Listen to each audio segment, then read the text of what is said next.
इसलिए आपका इसमें यूज किया। ये मैंने यहीं पे छोड़ दिया क्योंकि इससे टाइम निकल के नहीं आएगा। इससे टाइम कहाँ आएगा? इससे टाइम आप निकाल नहीं पाओगे क्योंकि टाइम की वैल्यू, क्योंकि ये चीज का वैल्यू आपको नहीं पता। तो यहाँ पे हम इसको छोड़ देते हैं, एक क्वेश्चन बना। अब क्योंकि टाइम निकालने के लिए एक और एक क्वेश्चन आपको चाहिए, तो मैं यहाँ पे ऐसा बोलूंगा, थोड़ा ध्यान देना कि अगर ये यहाँ से यहाँ तक पहुंचा है तो मिसाइल का हॉरिजॉन्टल डिस्प्लेसमेंट कितनी हो गया है? दोनों का हॉरिजॉन्टल डिस्प्लेसमेंट तो सेम ही है ना, कि भाई जितना हॉरिजॉन्टल डिस्प्लेसमेंट इस मिसाइल का हुआ है उतने हॉरिजॉन्टल डिस्प्लेसमेंट कितना हो गया जैसे कि आपका रॉकेट का हुआ है। तो मैं लिखूंगा horizontal displacement of missile is equal to the horizontal displacement of rocket. दोनों का हॉरिजॉन्टल डिस्प्लेसमेंट क्या होगा जैसे कि आपका सेम है। तो चूंकि रॉकेट का डिस्प्लेसमेंट निकालना एकदम आसान है क्योंकि इसकी वेलोसिटी यू तो कांस्टेंट है, तो यू और सपोज टी टाइम इसको यहाँ लगा, तो इसका जो हॉरिजॉन्टल डिस्प्लेसमेंट होगा वो u इंटू टी हो जाएगा, है ना। तो इसका हॉरिजॉन्टल डिस्प्लेसमेंट क्या हो जाएगा कि आपका u into T. Same problem है, हम इसका हॉरिजॉन्टल डिस्प्लेसमेंट कैसे निकालें, क्योंकि इसकी वेलोसिटी तो वेरिएबल है ना। तो हॉरिजॉन्टल डिस्प्लेसमेंट की आपको हॉरिजॉन्टल वेलोसिटी लेनी पड़ेगी। तो इसकी जो हॉरिजॉन्टल वेलोसिटी होगी v को आप रिजॉल्व कर दोगे तो v cos थीटा हो जाएगी। तो ये डिस्प्लेसमेंट हो जाएगा v cos theta into dt, और इंटरनल वेलोसिटी को टाइम से मल्टीप्लाई किया, इसको आप इंटीग्रेट कर दो 0 से t। अब देखो ये जाके अगर इसको कोलाइड कर रहा है तो जितना हॉरिजॉन्टल डिस्प्लेसमेंट मिसाइल का हुआ है उतने हॉरिजॉन्टल डिस्प्लेसमेंट रॉकेट का है। रॉकेट का हॉरिजॉन्टल डिस्प्लेसमेंट निकालना आसान है, horizontal velocity into time. Missile का मुश्किल है क्योंकि v वेरिएबल है, v की हमने इस डायरेक्शन में रिजॉल्व कर दिया, तो v का ये वाला कंपोनेंट v cos थीटा आ गया। तो हॉरिजॉन्टल वेलोसिटी को टाइम से मल्टीप्लाई करके इंटीग्रेट कर दो, तो इससे क्या आएगा जैसे कि आपका हॉरिजॉन्टल डिस्प्लेसमेंट दोनों का हम सेम कर। तो यहाँ से आप देखो जो इंटीग्रेशन वाला टर्म था ना उसकी वैल्यू हम यहाँ से सीधे वहां पर, यहाँ से आपको क्या v तो बाहर आ जाएगा, तो जो आपका 0 से t cos थीटा dt था इसकी वैल्यू हो जाएगी ut बाई। मतलब आपको इंटीग्रेशन के बारे में सोचना नहीं है, ये पूरा टर्म ut बाई v के इक्वल है। तो इस पूरे टर्म को आप यहाँ पुट कर दो, है ना। तो आपका यहाँ से आंसर आ गया vt माइनस u, और ये पूरा टर्म आपका ut बाई v है ना। तो यहाँ से आपका टाइम ऑफ कोलिजन का आंसर आ गया। थोड़ा सा मुश्किल क्वेश्चन है, वही मैंने बोला कि थोड़ा सा 2-4 बार में समझ में आता है। यहाँ से जो टाइम की वैल्यू आ जाएगी वो आ जाएगी vl by v square minus. दो कंसेप्ट हमने इसमें यूज किए, एक वेलोसिटी और अप्रोच का, उससे एक इक्वेशन आ गई, और एक मैंने दोनों का हॉरिजॉन्टल डिस्प्लेसमेंट से किया, उससे एक इक्वेशन। दोनों को सॉल्व कर लिया, ये क्वेश्चन नंबर 2। दोनों को सॉल्व करके कितने टाइम बाद निकाल क्या किस तरह से हम इसको यूज करते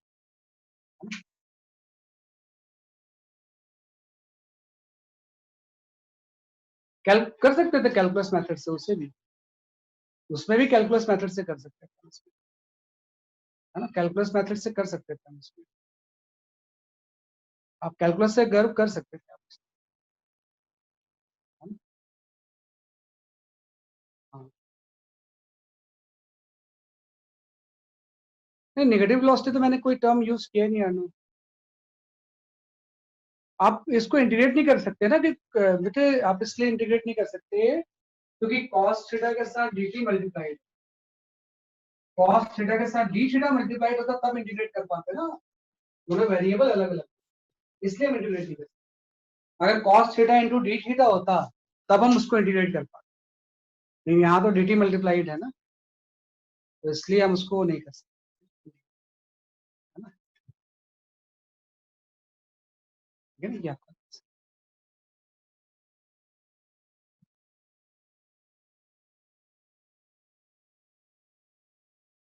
तो इससे आपका आंसर आ जाएगा। बेटा ठीक से इंटीग्रेट करो, माइनस एल नहीं आएगा, लिमिट भी तो पुट करना होता है। v approach v minus u cos theta कैसे आया, वेलोसिटी अप्रोच रिलेटिव वेलोसिटी होती है, ये वेलोसिटी रिलेटिव वेलोसिटी होती है, इसलिए तो मैं दूसरे क्वेश्चन बताता नहीं हूं, आप मुझे एक ही क्वेश्चन के पीछे पड़ो। भाई आप देखो ये v है, ये u cos थीटा है, तो v12 is equal to v1 minus v2 होता है, तो ये वाली वेलोसिटी आपकी v है और ये वेलोसिटी u cos थीटा है। Relative velocity velocity of approach, दोनों की relative velocity v minus u cos theta हो जाएगी ना, उस बात है ना, v minus u cos theta.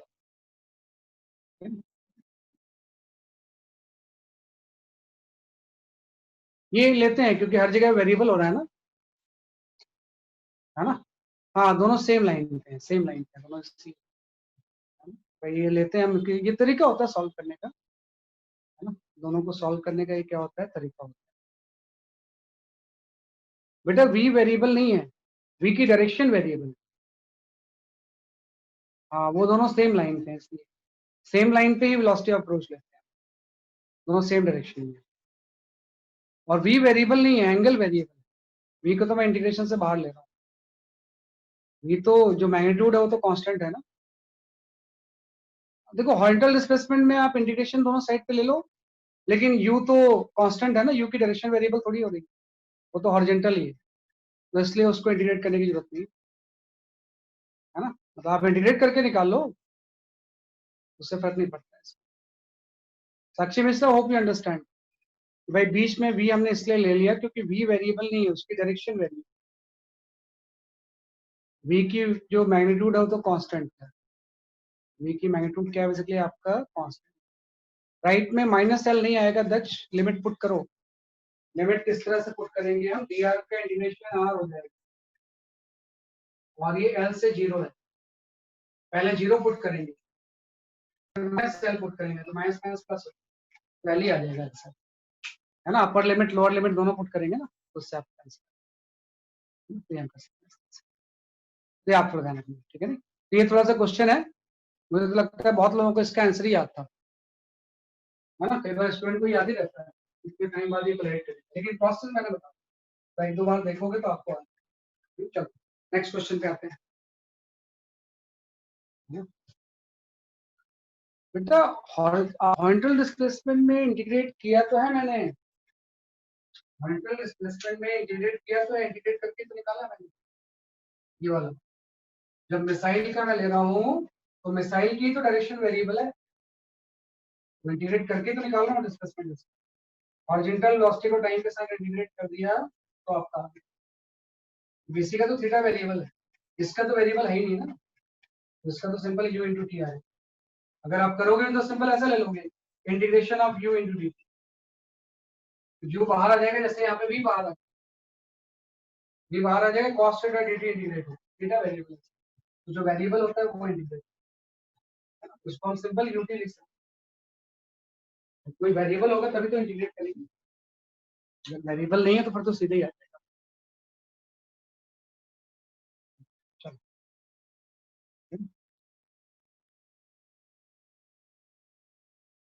v और u कांस्टेंट है, तो मिसाइल की वेलोसिटी वेरिएबल नहीं, डायरेक्शन वेरिएबल है उसकी, डायरेक्शन जो है वो वेरिएबल है। टाइम की वैल्यू टी आ गई, टाइम की वैल्यू अल्टीमेटली निकालिए, जब वो कोलाइड कर जाएगा तो ये इसका टाइम आ, ये आपका टाइम ऑफ कोलिजन है। चलो नेक्स्ट क्वेश्चन देखो।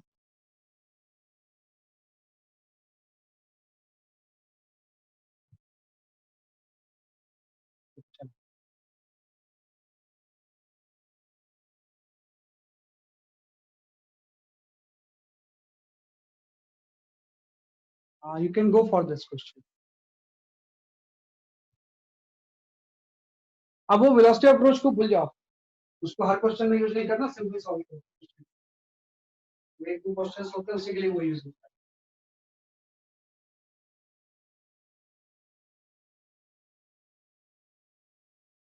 हाँ इस तरह से गाइडेड मिसाइल का जब भी क्वेश्चन यूज होगा तो वेलोसिटी अप्रोच यूज करना है, बिल्कुल सही।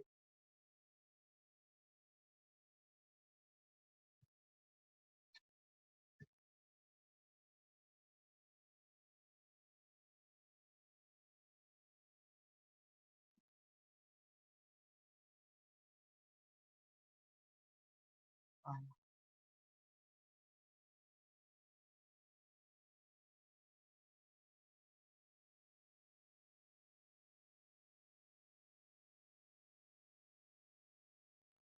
हाँ मैं बताऊंगा आपको, मैं बताऊंगा। वी अप्रोच स्पेशल तरह के क्वेश्चंस में हम यूज करते हैं जिसमें कि टाइम ऑफ मीटिंग पूछा हुआ।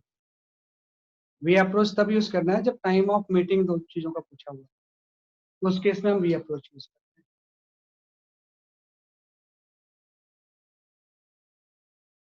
कंडीशन फॉर कोलिजन के लिए will have to use the V approach.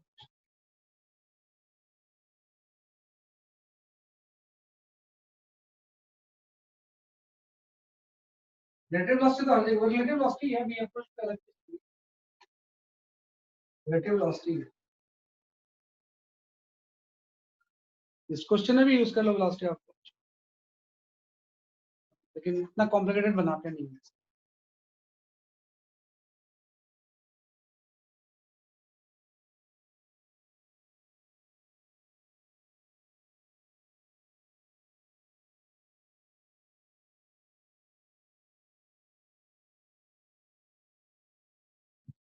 हाँ मनस्वी सही आंसर है आपका, आयशा सही है, वानी सही है,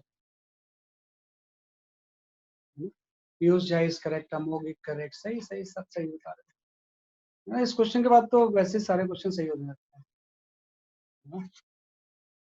Parna, your answer is correct.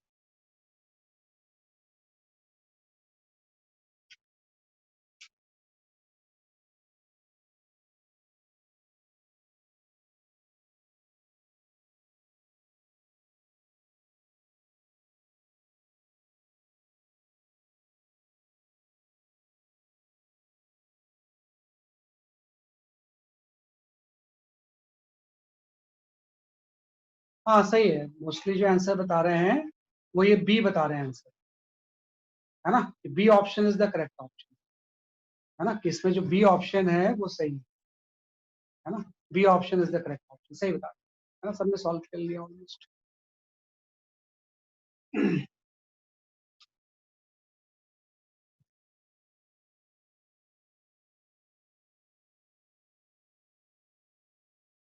दो चैप्टर ऐसे हैं ना फिजिक्स में, काइनेमेटिक्स 11th में और इलेक्ट्रोस्टैटिक 12th में। आप चाहो तो इसको 6 महीने पढ़ते रहो, है ना भाई। जो दो ये चैप्टर ऐसे हैं, है ना, एक आपका 11th में चैप्टर है काइनेमेटिक्स और 12th में है इलेक्ट्रोस्टैटिक्स, है ना। मैं 6 महीने तक पढ़ा सकता हूँ उसे और हर दिन नई चीजें पढ़ाऊंगा। लेकिन स्टूडेंट के आईआईटी में सिलेक्शन नहीं होने का बेसिक रीजन ही ये दो चैप्टर, भाई इसकी वजह से सिलेक्शन नहीं होता उनका। वो कितना ज्यादा इसको टाइम टीचर्स लगा लेते हैं ना, 6 में 3-4 महीने यही चैप्टर पढ़ा रहे हैं, है ना, फिर बाकी के लिए टाइम ही नहीं बचता। इससे जो क्वेश्चंस आएंगे ये आगे यूज होगा, लेकिन आईआईटी में क्वेश्चन तो लिमिटेड ही है ना, 2-3 क्वेश्चन ही आएंगे ज्यादा। लेकिन जो बहुत सारे इंस्टीट्यूट में जानता हूँ, है ना, जो थोड़े से छोटे इंस्टीट्यूट होते हैं वो इसी चैप्टर को पढ़ाते हैं, क्योंकि आगे चैप्टर उनको आते ही नहीं है। वो नहीं चाहते कि रोटेशन वगैरह बच्चे पढ़े, तो इसी चैप्टर को खींचते रहते हैं 3 महीना, 4 महीना, 5 महीना। फिर पता चला कि भाई जब अगले चैप्टर का टाइम आया तब तक आपका सेशन खत्म है। ऐसे इलेक्ट्रोस्टैटिक्स 12th में आता है, उसको भी 6 महीने खींचते हैं। तो स्टूडेंट के सिलेक्शन नहीं होने का रीजन यही होता है कि भाई चीजों को टाइमली मूव नहीं करते, पूरा नहीं पढ़ते, है ना, एक ही में करते रहे। ये चैप्टर तो बताया मैंने, मैं 6 महीना पढ़ा सकता हूँ और हर दिन नई चीजें पढ़ाऊँ एवरी डे। लेकिन वैसा हम कर नहीं सकते ना, हमारे पास एक सिस्टम है, डिजाइन है, उसके अकॉर्डिंग हमें चलना पड़ता है। पेस ऐसा थोड़ी है कोई वगैरह कोई इंस्टीट्यूट कुछ भी पढ़ाया जाता है, वेल स्ट्रक्चर्ड सारी चीजें, है ना। क्या बात है। तो इस क्वेश्चन में सिंपल सा ऐसा था कि भाई मैं इसको अगर एक्सप्लेन करूँ आपको इस क्वेश्चन को, एकदम सिंपल सा क्वेश्चन है। बी ऑप्शन आपने सही बोला, है ना, कि बी ऑप्शन आप सही बता रहे हो, कुछ नहीं ऐसा है। ये भी वेलोसिटी ऑफ अप्रोच इसको बोलूंगा कि भाई एक कोई ट्रेन है ना, जो कि V1 से जा रही है। एक कोई दूसरी ट्रेन थी, ये ए है, ये बी, ये किसी V2 से जा रही है ना। इसके बीच में सेपरेशन जो था किसी स्टैंड में डी था, है ना। तो इसने इसको देखा और ये रिटार्ड करना शुरू कर देगा, रिटार्डेशन क्रिएट होगी। तो इसने बोला है कि भाई कितना डी कितना होना चाहिए ताकि कोलाइड नहीं, what should be the value of the D. मतलब वही है ना कि एक्चुअली में क्या होगा, अगर मैं इसको रिलेटिव वेलोसिटी के टर्म्स में आ जाऊं तो आप देखो ये v1 है, ये v2 है, तो a की b के रिस्पेक्ट में रिलेटिव वेलोसिटी कितनी हो जाएगी, v1 माइनस v। क्यों जाएगा ना, इसी को हम वेलोसिटी ऑफ अप्रोच बोलते हैं।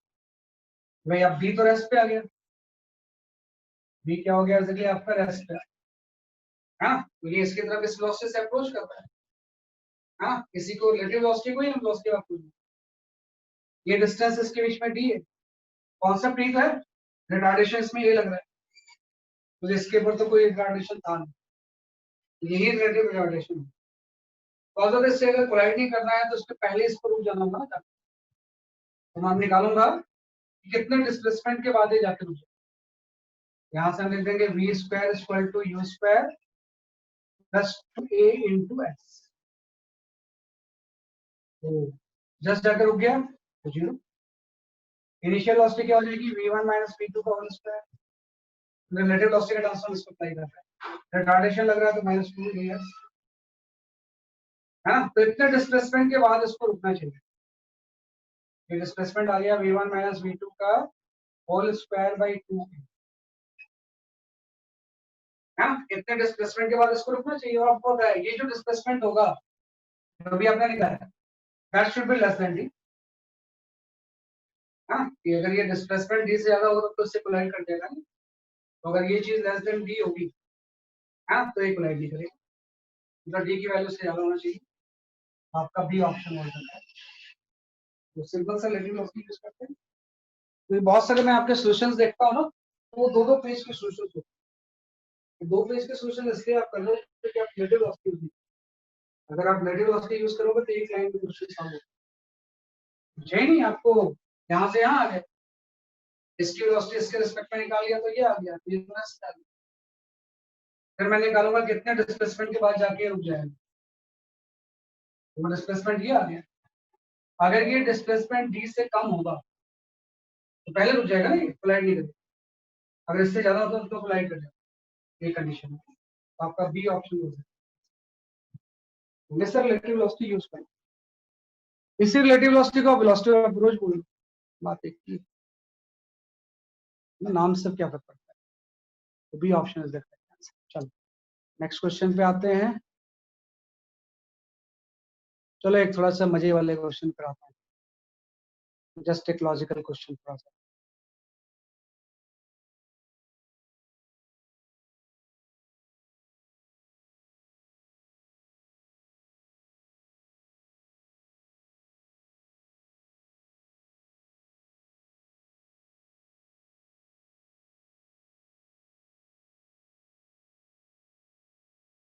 कहाँ गया प्रोजेक्टाइल भाई,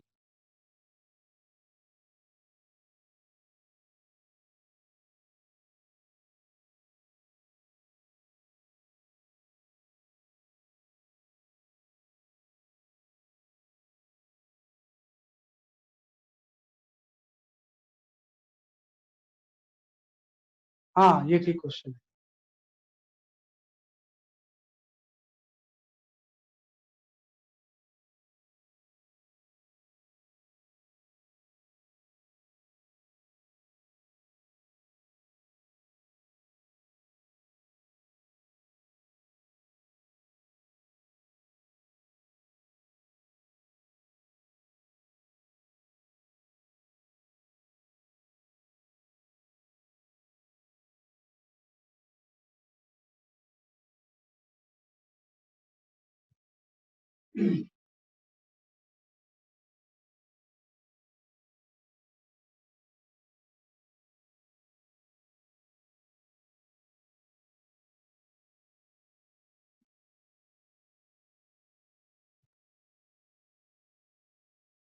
हाँ ऋषि बिल्कुल सही आंसर बताया, बहुत वेरी गुड, बहुत अच्छा आंसर दिया, सही आंसर बता रहे हो बिल्कुल।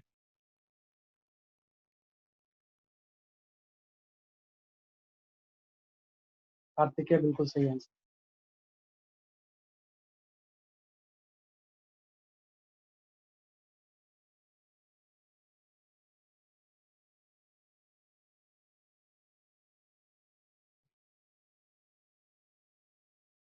अरे एडिटिव डबल भी तो करना पड़ेगा। सुहाना सही आंसर है।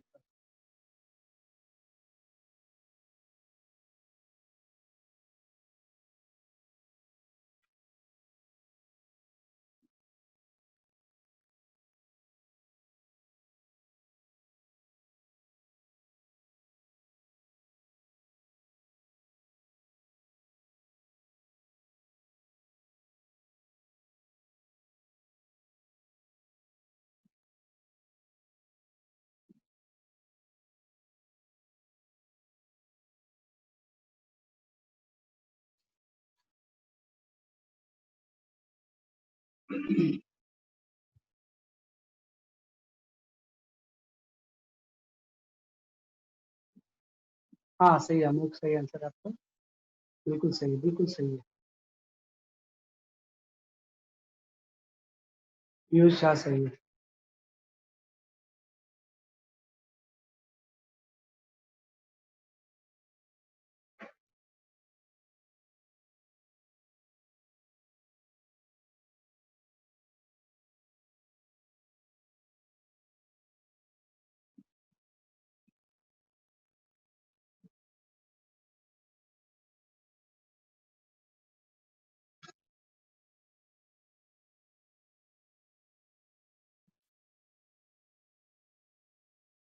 हाँ ऐसा आप सही आंसर है। आपने बहुत भेजा, लेकिन आप सही आ रहा है, इसी सही आंसर है। हाँ सही, जिसका भी 6 सेकंड आंसर आ रहा है, that is the correct answer. है ना, और उसी ने सबसे पहले आंसर दिया था। यथार्थ अब सही है आपका आंसर। देखो कुछ नहीं यार, ये डायग्राम है, मैंने मुझे बनाया है। हाँ, इलास्टिक कोलिजन से टाइम तो चेंज होता नहीं है। तो इसने फर्स्ट केस में जो बनाया था वो यही तो बताया था कि जाके ऐसे स्ट्राइक करके वापस वहीं पे आ गया। है ना, उस केस में जो टाइम लगता है 4 सेकंड लगता है। तो जाने आने दोनों का टाइम 4 सेकंड था ना, मतलब यहाँ से यहाँ तक पहुंचने में इसको 2 सेकंड लगेगा। जो आपका दूसरा डायग्राम था, जाके आने में 2 सेकंड लगा, मतलब यहाँ तक पहुंचने में 1 सेकंड है। तो आपको पता सेम हाइट पे T2 टाइम पे होगा ना। और हम जानते हैं कि जो T1 प्लस T2 होता है, ये टोटल टाइम ऑफ फ्लाइट होता है। तो अगर ये टाइम पे ये 1 सेकंड में पहुंचा, मुझे अगर T2 निकालना है, तो ये टोटल टाइम ऑफ फ्लाइट में 4 सेकंड की हो जाएगा। यहाँ से T2 की जो वैल्यू आ जाएगी वो 3 सेकंड। 1 सेकंड में यहाँ है, 2 सेकंड में यहाँ पे है, ये आपका 3 सेकंड। अगर 3 सेकंड में यहाँ पहुंचा तो उतने टाइम में वापस आ जाएगा। तो आपका 6 सेकंड इज द करेक्ट। इसका आंसर जो होगा वो कितना हो जाएगा, जैसे आपका 6। जस्ट थोड़ा सा लॉजिकल क्वेश्चन था, कोई कैलकुलेशन इन्वॉल्व नहीं है। तो 6 second is the correct answer. है ना।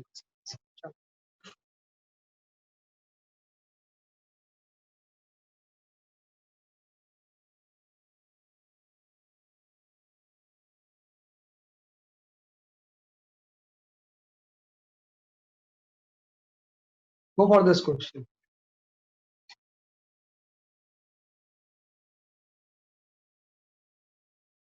This is the multiple correct type question. दो ऑप्शन सही हो सकते हैं।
कॉन्सेप्ट इसमें एक ही है, रिलेटिव वेलोसिटी लेके एक को रोकना होता है। रिलेटिव वेलोसिटी लेके दूसरे को रोक लेना, उससे अपना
हाँ सही आंसर।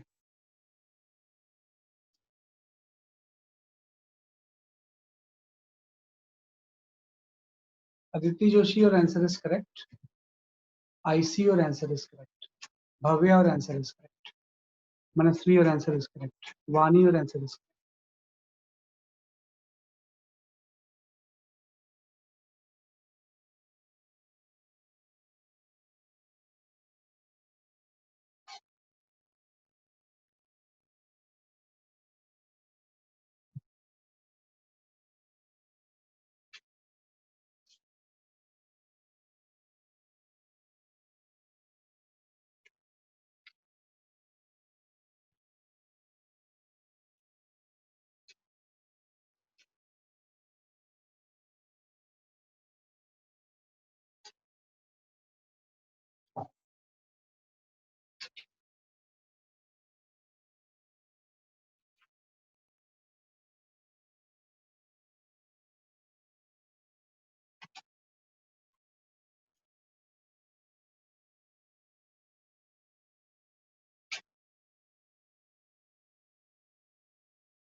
अभी लोगों के सही आंसर आ गए हैं, है ना। मैंने काफी नाम बता भी दिए, और भी देख लेता हूँ, है ना। बड़ा पॉपुलर क्वेश्चन है। हाँ, खुशी और आंसर इज करेक्ट, है ना। अवनी और answer is correct. Yatharth Kumar Singh is correct. Multiple correct answer है। पहले मैंने बोला मल्टीपल करेक्ट है, तो C and D is the correct answer. Aniruddh और आंसर इज करेक्ट, है ना। आयुष और आंसर इज करेक्ट। कार्तिकेय और आंसर इज करेक्ट। सुहाना और आंसर इज करेक्ट, है ना। सही बोला आपने, बिल्कुल सही। सही आंसर बता रहे। देखो कुछ नहीं है इसमें, एक चीज आपको थोड़ी सी समझनी पड़ती है ना। वो मैंने कई टीचर से भी डिस्कस किया, उसको भी क्लियर नहीं होती, है ना। कई टीचर से भी जब ये क्वेश्चन मैंने डिस्कस किया ना, तो उनको भी क्लियर नहीं होती। एक्चुअली में यहाँ पे एक बस नहीं है, ये ध्यान रखना। कई बार हम सोचते हैं ना एक बस ही जा रही है, तो यहाँ पे ऐसा है, ये दो पॉइंट्स है ना, ए एंड बी, इसके बीच में बहुत सारी बस है जो कि टी इंटरवल के बाद जो है छूट रही है ना। ए और बी के बीच में बहुत सारी बस है जो कि हर टी इंटरवल के बाद जा रही है ना। मतलब बीच में बहुत सारी बस होंगी। एक बस यहाँ से जैसे स्टार्ट हुई तो एक कोई आगे जा चुकी होगी, उसके आगे भी होगी। यहाँ पे बस बहुत सारी ऐसे, है ना। एक कोई यहाँ से स्टार्ट हो रही है, और सबके बीच में टाइम इंटरवल जो है वो टी है ना। ये अगर हम बस ले लें, कोई ये बस है कोई किसी ए पॉइंट से, ये बहुत सारे इसमें बस है, और हर टी इंटरवल के बाद छूट रही है ना, तो हर सक्सेसिव बस के बीच का जो डिस्टेंस होगा वो आपका हो जाएगा वीबी इंटू टी। ठीक है ना कि भाई टी टाइम में, है ना, कि अगर T is the frequency of बस रिलीज है, तो हर दो बस के बीच में जो सेपरेशन होगा वो वीबी इंटू टी हो जाएगा। हाँ, कोई भी ले लें, वीबी डिस्टेंस कितनी होगी, वीबी इंटू टी। हाँ, अब क्या होता है कि एक कोई साइक्लिस्ट यहाँ पे वेलोसिटी बस सारी मूव कर रही है, किसी भी एक बस को आप ले लें कि भाई ये जो बस है ना, ये किसी वीबी से मूव कर रही है, इससे एक साइक्लिस्ट क्रॉस करता है सेम डायरेक्शन। भाई मैं ए से बी वाला लेगा, वेलोसिटी ऑफ साइक्लिस्ट जो है वो वीसी है। वेलोसिटी ऑफ द साइक्लिस्ट जो है वो क्या है कि आपका वीसी है। ये बस भी वीबी से मूव है, तो एक बस साइक्लिस्ट से क्रॉस की, दूसरी बस फिर टी1 टाइम में क्रॉस है, तो वो आपको निकालना है कि वो टी1 टाइम पे था सेम डायरेक्शन में। तो सिंपल चीज है कि मैं इस साइक्लिस्ट को स्टेशनरी कर लूंगा। साइक्लिस्ट को स्टेशनरी करने के लिए मैं क्या करूंगा, वेलोसिटी ऑफ बस विद रिस्पेक्ट टू साइक्लिस्ट, यहाँ से ये वी माइनस वी सी है ना, ये कितना हो जाएगा वी माइनस वीसी। और जैसे मैंने वी माइनस वीसी लिया, अब ये तो जीरो पे आएगा ना साइक्लिस्ट। एक बस को इसने साइक्लिस्ट ने क्रॉस, साइक्लिस्ट को एक बस ने क्रॉस किया, दूसरी अब इसको क्रॉस करी, तो इसको जो टाइम t1 लगेगा वो क्या हो जाएगा, distance by velocity of approach. तो यहाँ पे आपके डिस्टेंस हो जाएगी vb into T and vb minus V. इतना t1 टाइम में इस सेम डायरेक्शन में क्रॉस, ऐसे आप अपोजिट ले लो, जब अपोजिट लेंगे तो सेम चीज ऐसे, भाई दोनों साइड से बस रिलीज हो रही है ना, कि अपोजिट डायरेक्शन में बस बहुत सारी बस होगी, vb से ज्यादा, कोई भी दो ले लो आप। इसके बीच का सेपरेशन t टाइम इंटरवल है, तो इस बीच का इंटरवल vb इंटू टी है ना। अब एक साइक्लिस्ट जो है इसको इसने क्रॉस किया ऐसे उल्टी डायरेक्शन से ऐसे, इसी से। अब ये कब क्रॉस करेगा वही तो निकालना है, vb vc अगर अपोजिट डायरेक्शन में है तो relative velocity v plus vc हो जाएगी, मींस साइक्लिस्ट की वेलोसिटी। तो अब जो इसको टाइम t2 लगेगा वो कितना हो जाएगा, ये आपका हो जाएगा vb into T by vb। ये t1 टाइम सेम डायरेक्शन में इतने टाइम बाद क्रॉस करेगा, अपोजिट डायरेक्शन में इतने टाइम बाद। ये काफी इंपॉर्टेंट क्वेश्चन है, कहाँ का क्वेश्चन है आपको पता है, ये कहाँ का क्वेश्चन है, इसे एक बुक में क्वेश्चन दिया हुआ है, किसी को पता है क्या? हाँ ऋषि ने सही बोला है, एनसीईआरटी है ना, मॉड्यूल में भी हो सकता होगा, मॉड्यूल का मुझे पता नहीं, मतलब मॉड्यूल में भी एनसीईआरटी से पाया है, मॉड्यूल किसी साइंटिस्ट से पूछा है, मॉड्यूल में जो क्वेश्चन है वो एनसीईआरटी, पीरियडो, बहुत सारी बुक्स से मिलती है, एनसीईआरटी का क्वेश्चन है। एनसीईआरटी में ऐसा नहीं दिया हुआ है, एनसीईआरटी में कुछ फिगर्स भी दिए हुए, लेकिन ध्यान रखना एग्जाम में वैसा पूछते हैं आपको स्कूल से, है ना, कि बस वाला क्वेश्चन बड़ा पॉपुलर होता है ना, एनसीईआरटी का क्वेश्चन बिल्कुल सही है ना, बेसिक एनसीईआरटी का क्वेश्चन है ना। हाँ एनसीईआरटी एंड मॉड्यूल दोनों में वैल्यूज भी दी हुई है, तो इस पर t1 t2 टाइम दिया होता है, तो कुछ भी वगैरह निकालना आप देख लेना, एनसीईआरटी मिल जाएगा। चलो एक और क्वेश्चन बड़ा इंपॉर्टेंट होता है जो कि आपको आना चाहिए, इसके बाद जो एक नेक्स्ट क्वेश्चन जो है ये रिलेटिव ग्राफ का क्वेश्चन, ये भी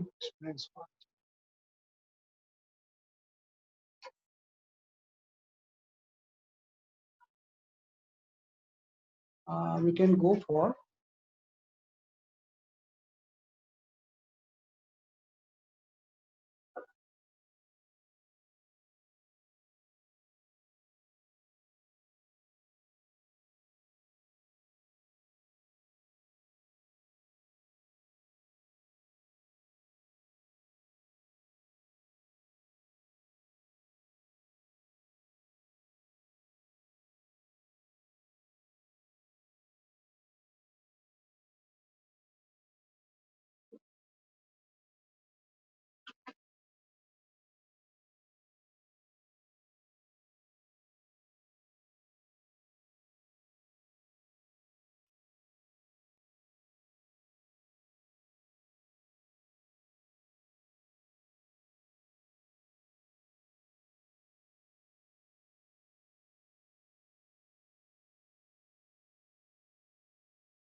हाँ you can go for this question,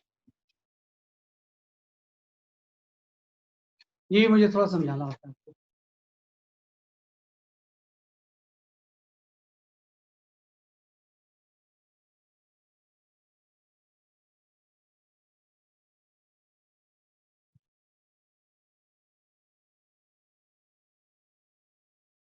हाँ बेटा, पता नहीं बॉम्बे वाले जो बताएंगे मनस्वी, आई डोंट नो, दोनों ही आना चाहिए, बॉम्बे वाले जो डिसाइड करेंगे वही करेंगे, तो सिलेबस आपको मिल जाएगा रिपोर्ट की डब्ल्यू की।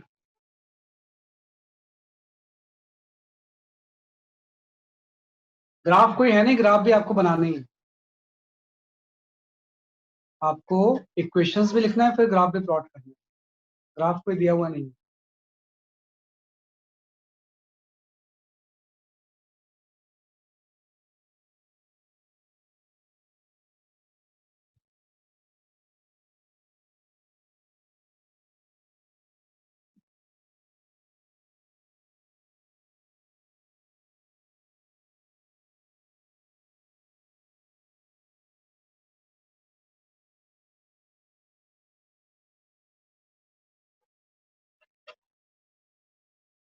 ग्राफ दिया हुआ नहीं बेटा, ग्राफ भी आपको प्लॉट करना है। ग्राफ भी प्लॉट करना है भाई। ग्राफ जो है आपको बनाना है, जो रिलेटिव पोजीशन का, रिलेटिव पोजीशन का ग्राफ प्लॉट करना है। रिलेटिव पोजीशन का ग्राफ भी आपको प्लॉट करना है। जो variation of relative position of the second stone with respect to first है, इसकी इक्वेशंस भी लिखनी है और इसका ग्राफ बनाना भी है। आप ग्राफ दे देंगे फिर तो आप सॉल्व भी कर लोगे। रिलेटिव पोजीशन का ग्राफ प्लॉट करना है।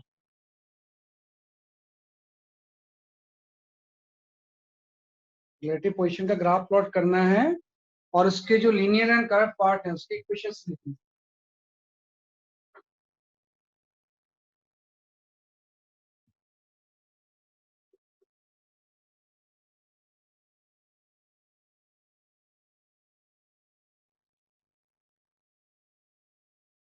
अरे यार मैं बता देता हूँ बेटा इसको, है ना, मैं क्वेश्चन एक्सप्लेन करता हूँ, आप दूसरा सॉल्व करना, क्योंकि ये क्वेश्चन थोड़ा सा इनकम्प्लीट सा है।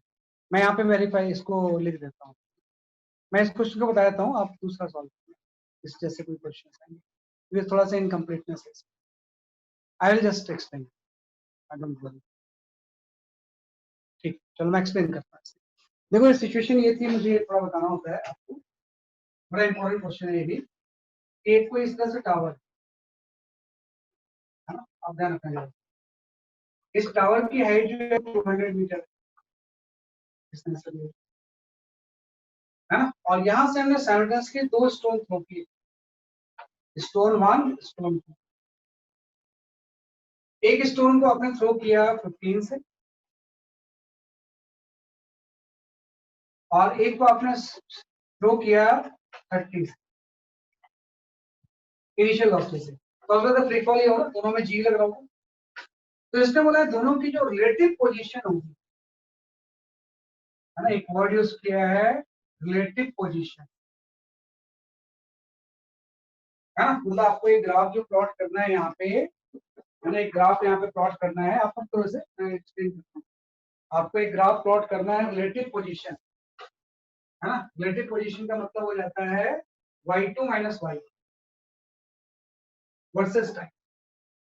रिलेटिव पोजीशन का मतलब हो जाएगा y2 minus y1 versus time, है ना। हो सकता है कि जैसे आपने इसको प्रोजेक्ट किया ना, तो अगर आप इसको एक्सिस ऑफ रेफरेंस ले लो, ये एक्सिस है, ये y एक्सिस है और ये ऑरिजिन। तो किसी टी टाइम के बाद ये किसी y1 पे चला गया और किसी टी टाइम के बाद ये किसी y2 पे। तो y2 माइनस y1 ही क्या हो जाएगा, रिलेटिव पोजीशन। तो हम यहाँ पे y1 लिखेंगे position of first stone after time थी, एंड जो आपका ये आपका हो जाएगा पोजीशन ऑफ सेकंड स्टोन, है ना, आफ्टर टाइम थी। कितने टाइम बाद पहले स्टोन की पोजीशन आपकी हो जाएगी, ये दूसरे स्टोन की पोजीशन। तो जो y2 माइनस y1 होगा उसका टाइम के साथ ग्राफ प्लॉट करना, तो एकदम आसान है। आप देखो, अगर मैं y1 निकालूं तो भाई y1 कितना हो जाएगा, y1 की वैल्यू यही तो हो जाएगी y1 माइनस 200, हाँ भाई। डिस्प्लेसमेंट क्या होगा, फाइनली ये y1 पे पहुंच गया, इनिशियल 200 पे था, तो ये डिस्प्लेसमेंट हो जाएगा। इसको to ut 15t minus half dt square, है ना। भाई जो y1 अगर मुझे निकालना है तो s equal to ut plus half dt square निकालूंगा मैं। तो डिस्प्लेसमेंट क्या होगा, अगर इस ओरिजिन से ये y1 पे पहुंच गया, पहले 200 पे था, डिस्प्लेसमेंट इतने हो जाएगा तो फर्स्ट स्टोन का ये हो जाएगा, ऐसे सेकंड स्टोन का निकालो, तो y2 माइनस 200 इक्वल टू ये हो जाएगा 30t minus half GT square. दोनों में जी तो लग रहा होगा। अब ये बोल रहे हैं रिलेटिव पोजीशन, रिलेटिव पोजीशन का मतलब होता है एक की दूसरे के रिस्पेक्ट में पोजीशन क्या होगी, y2 माइनस 1। तो दोनों को माइनस कर दो, माइनस करेंगे तो ये सारे तो कैंसिल हो जाएंगे। यहाँ से y2 माइनस y1 की जो वैल्यू होगी वो आपकी हो जाएगी 15, है ना। मतलब y2 माइनस y1 जो होगा वो टाइम के साथ लीनियर वेरिएशन, इसी को हम बोलते हैं linear part, linear variation, linear variation मतलब टाइम के साथ लीनियरली ये बढ़ रहा है। मतलब जब हम ग्राफ प्लॉट करेंगे तो y2 माइनस y1 का जो टाइम के साथ कर्व होगा ना वो आपका इस तरह से हो जाएगा, स्ट्रेट लाइन, है ना, लीनियर वेरिएशन। जैसे जैसे टाइम बढ़ेगा y2 माइनस y1 की वैल्यू क्या होगी, बढ़ेगी। तो यहाँ पे थोड़ा सा एक टेक्निकल चीज है भाई, ये सारा ये जो कर्व तभी तक है ना जब तक ये एयर में है। ये सारा कंसेप्ट हम तभी यूज कर रहे हैं ना when both are in air, both are in air, या फ्लाइट में जब तक फ्लाइट में होंगे तब तक तो दोनों में जी रहेगी। y1 ये आ गया, y2 ये आ गया, रिलेटिव पोजीशन की वैल्यू 15 थी, बाकी सारे टर्म कैंसिल हो गए, ग्राफ स्ट्रेट लाइन। तो इसमें ऐसा भी तो हो सकता था भाई, जब ये एयर में होंगे फिर 30 ज्यादा ऊपर जाके वापस आएगा, यहाँ पे 15 कम ऊपर जाकर वापस। तो हो सकता है कि जो 30 वाला जिससे आपने 2 को प्रोजेक्ट किया था वो एयर में ही रहे, है ना, और 15 वाला यहाँ पे जाके कोलाइड करता है ना, और कोलाइड करके इस क्वेश्चन में मेंशन है कि ये रिबॉन्ड नहीं करता, यहीं पे चिपक जाता है ना। तो आपको तो ये निकालना पड़ेगा ना पहले तो कि वैसे तो स्ट्रेट लाइन होगा जब तक वो एयर में होंगे, लेकिन दोनों एयर में कब तक रहेंगे वो देखना पड़ेगा ना, कब तक दोनों एयर में रहेंगे। तो आप ये निकालो कि कितने टाइम के बाद ये ग्राउंड पे आ जाए, है ना, कि भाई कितने टाइम के बाद y1 की वैल्यू 0 हो जाए, निकाल सकते हो यहाँ से। भाई कितने टाइम के बाद y1 की वैल्यू क्या हो जाएगी, जैसे कि आपकी 0, हम यहाँ पे निकालेंगे time after which y1 becomes 0।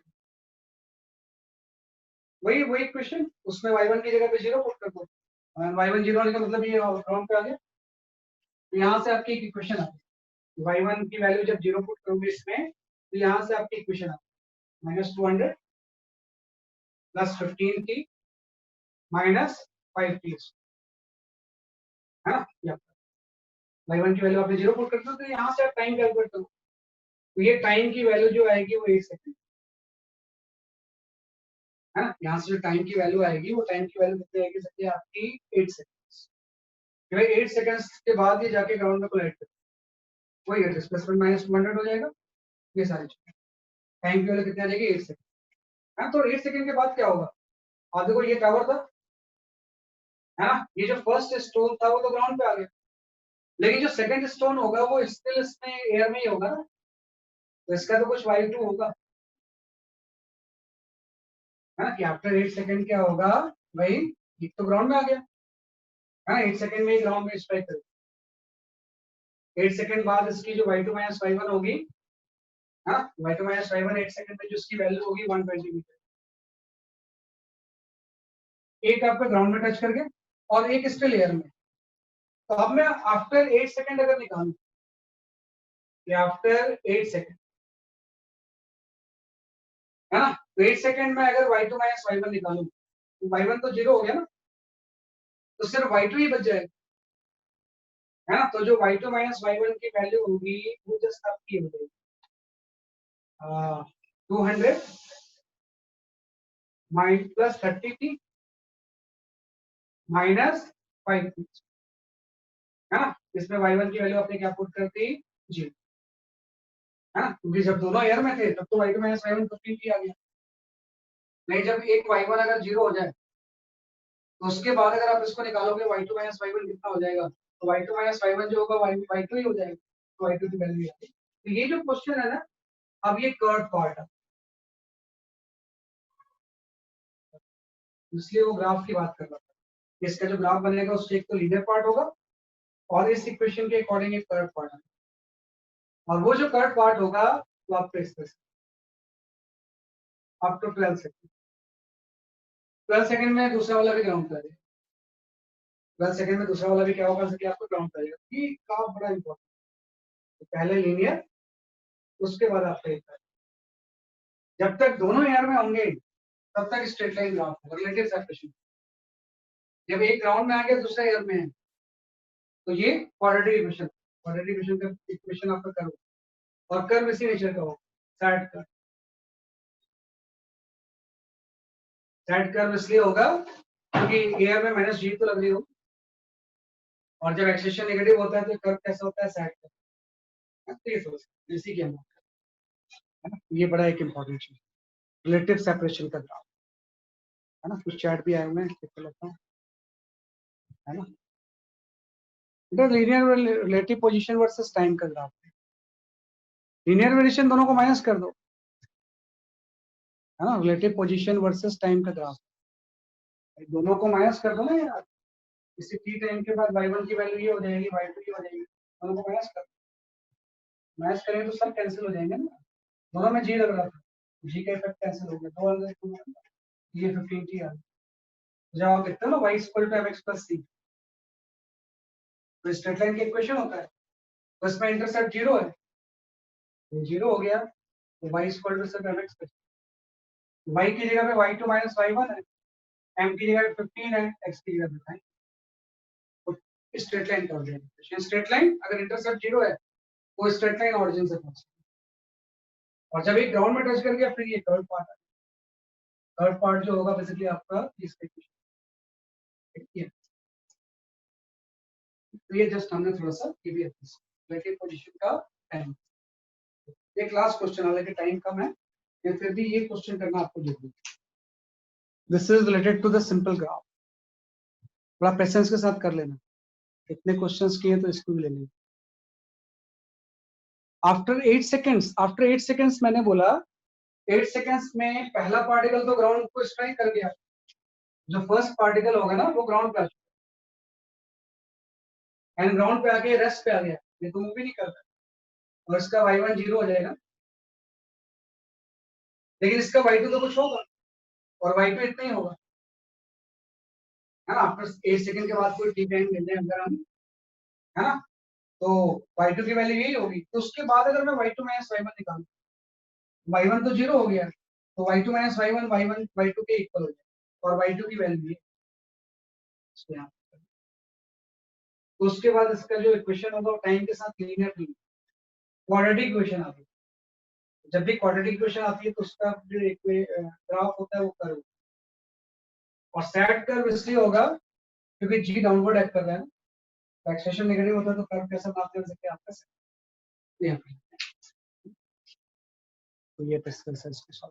चलो एक लास्ट क्वेश्चन इसको ट्राई करके आंसर दे दो मुझे, ग्राफ का ही क्वेश्चन है, सिंपल ग्राफ, रिलेटिव ग्राफ नहीं, ये तो रिलेटिव ग्राफ था।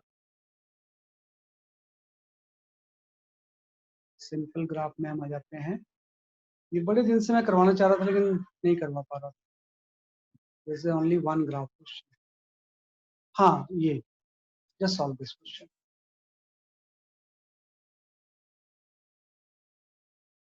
अच्छा इस कमिंग एज अ 10 सेकंड, जो आई डोंट नो, तब मुझे आंसर याद नहीं होता है।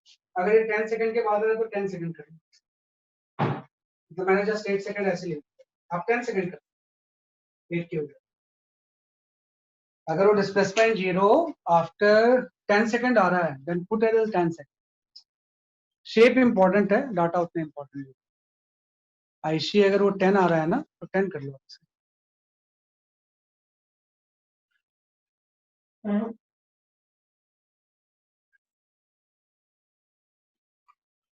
तो just coming 10 then put as 10।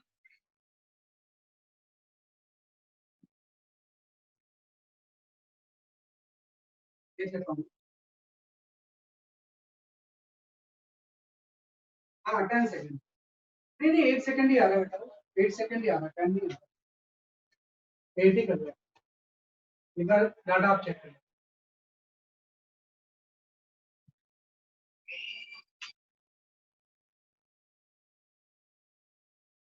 हाँ, इंस्टेड ऑफ 12 सेकंड 10 सेकंड आता है, बिल्कुल सही। 10 सेकंड सही है, वो 12 second. Just try this question.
ये आंसर तो नहीं आ रहा बेटा, ये आंसर तो नहीं आ रहा जो आप लोग बता रहे।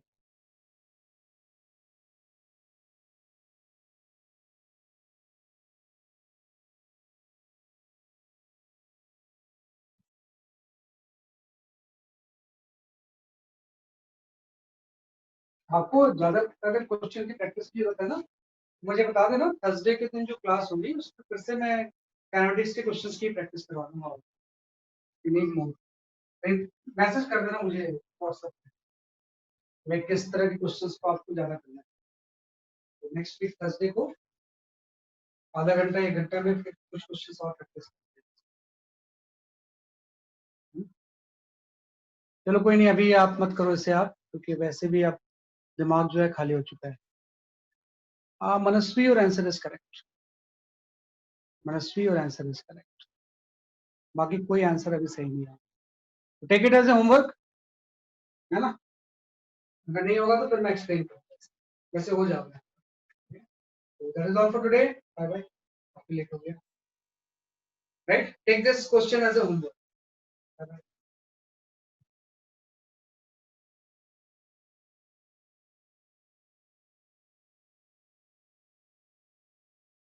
अच्छा, आपका माइक तो म्यूट है यार, भूल गया था मैं, कई बार मैं भूल भी जाता Have a nice day, sir. Thank you, sir. हूँ। Bye bye bye. Thank you, sir. ये क्वेश्चन सॉल्व करना, मुझे बताना आंसर, एक ही आंसर अभी सही आया है। सर 9 है। अरे बोलो नहीं यार, कौन बोल रहे हो, क्या नाम है आपको, बताओ। सही आंसर है आपका, आपका आंसर सही है।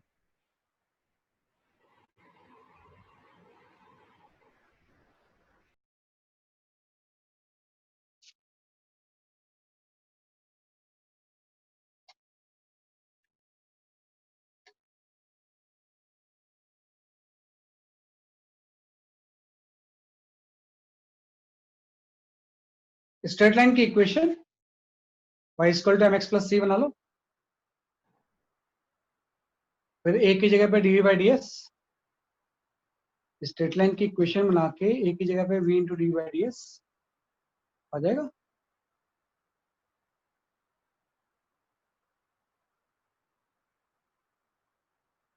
चलो दैट्स ऑल, ओके।